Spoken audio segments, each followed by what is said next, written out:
नमस्कार दोस्तों, आज के इस वीडियो में आपका स्वागत है। NAS यानी नेशनल अचीवमेंट सर्वे राष्ट्रीय उपलब्धि सर्वे 2021 12 नवंबर 2021 को आयोजित होना प्रस्तावित है, जिसकी तैयारी के लिए राज्य शिक्षा केंद्र भोपाल के द्वारा अभ्यास प्रश्न बैंक जारी की गई है। इस अभ्यास प्रश्न बैंक को बच्चे कैसे हल करें, उनके मार्गदर्शन के लिए हम ये वीडियो तैयार कर रहे हैं। इस वीडियो के माध्यम से आपको ये बताया जाएगा कि इन प्रश्नों की तैयारी आप किस प्रकार से करें।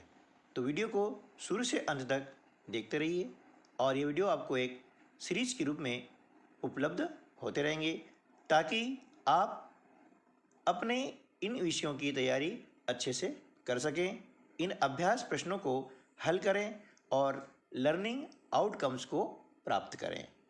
किन किन लर्निंग आउटकम्स पर आधारित प्रश्न होंगे, ये सब आपको इस वीडियो के माध्यम से प्राप्त हो जाएंगे। तो चलिए शुरू करते हैं कक्षा 8 विषय हिंदी के अभ्यास प्रश्न बैंक का पहला वीडियो।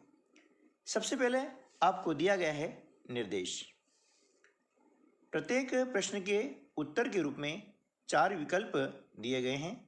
सही विकल्प चुनकर उस पर गोल घेरा बनाइए।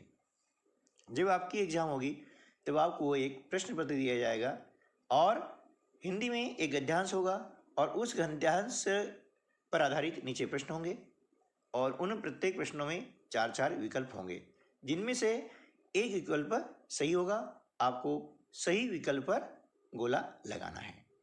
तो चलिए, पहला आपको दिया गया गद्यांश, इस गद्यांश को पढ़ करके नीचे लिखे प्रश्नों के उत्तर में सही विकल्प का गोला लगाइए। यह आपको निर्देश दिया गया है। हम गद्यांश को पढ़ लेते हैं। वाणी एक अनमोल वरदान है। कोयल अपनी मीठी वाणी से सबका मन हर लेती है, जबकि कौवे की काँव काँव किसी को अच्छी नहीं लगती। वाणी के बिना सब कुछ सूना है। मीठी वाणी का प्रभाव बहुत व्यापक होता है। मीठी वाणी से सभी कार्य सिद्ध हो जाते हैं। मधुर बोलने वाले का समाज में बहुत आदर होता है। मृदुभाषी के मुंह से निकला एक एक शब्द सुनने वाले के मन को लुभाता है। इसके संपर्क में आने वाला व्यक्ति उसके वश में हो जाता है।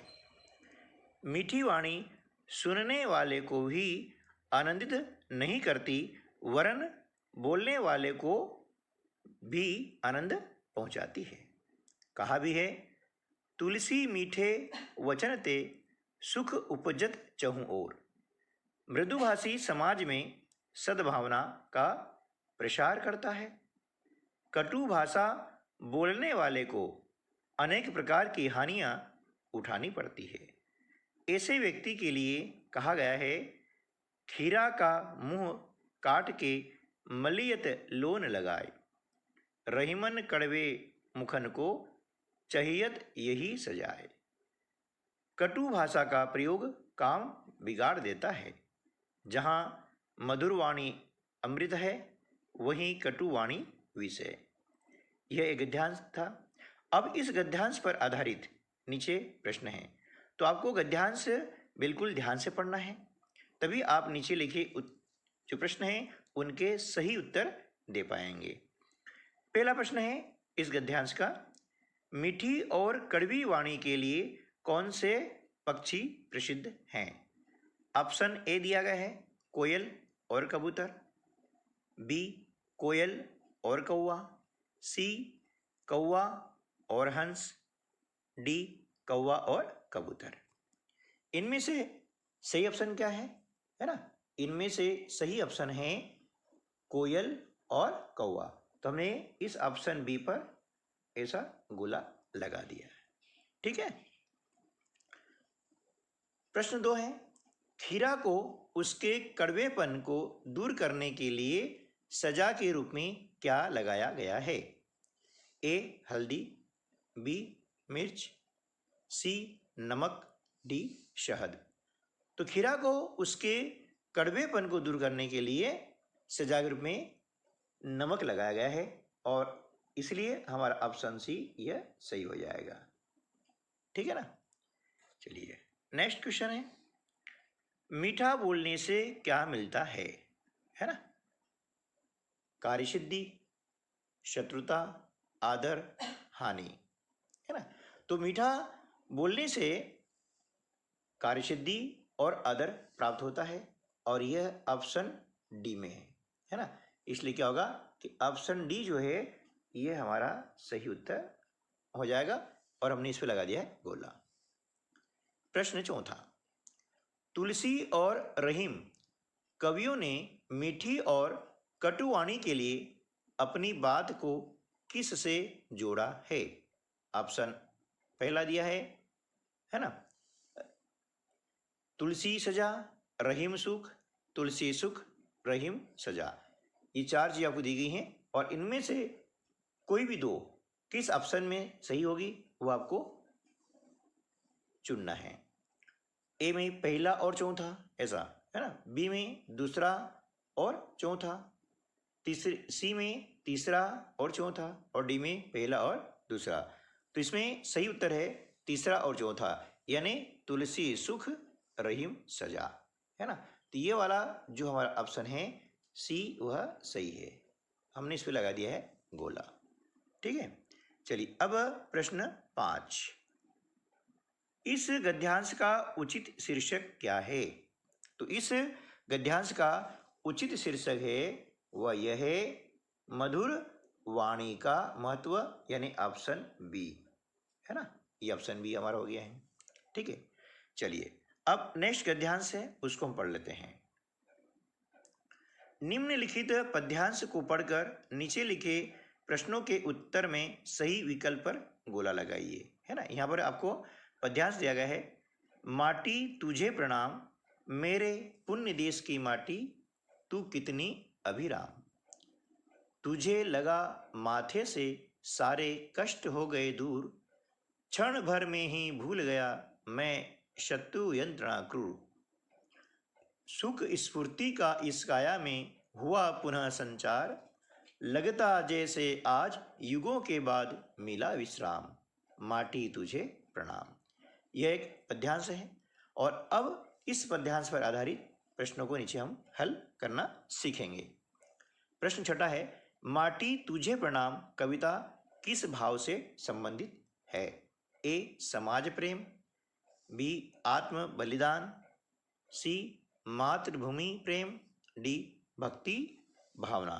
तो यहाँ पर सही ऑप्शन है मातृभूमि प्रेम, है ना। मातृभूमि प्रेम को यह कविता दर्शाती है, इसलिए ऑप्शन सी जो है हमारा वह सही उत्तर हो जाएगा। ठीक है ना। चलिए अगला जो प्रश्न है 7वां, माटी को माथे से लगाकर कवि क्या भूल गया है ना। ऑप्शन ए शारीरिक सुख, बी देश के प्रति प्रेम, सी वियोग पीड़ा, डी शत्रु के दिए कष्ट, है ना। तो इसका सही उत्तर हो जाएगा ऑप्शन डी शत्रु के दिए कष्ट, इसलिए इस पे हमने लगाया गोला। ठीक है ना। प्रश्न 8, अभिराम का अर्थ क्या है। ए श्री राम, बी उपनाम, सी भयानक, डी मोहक, है ना।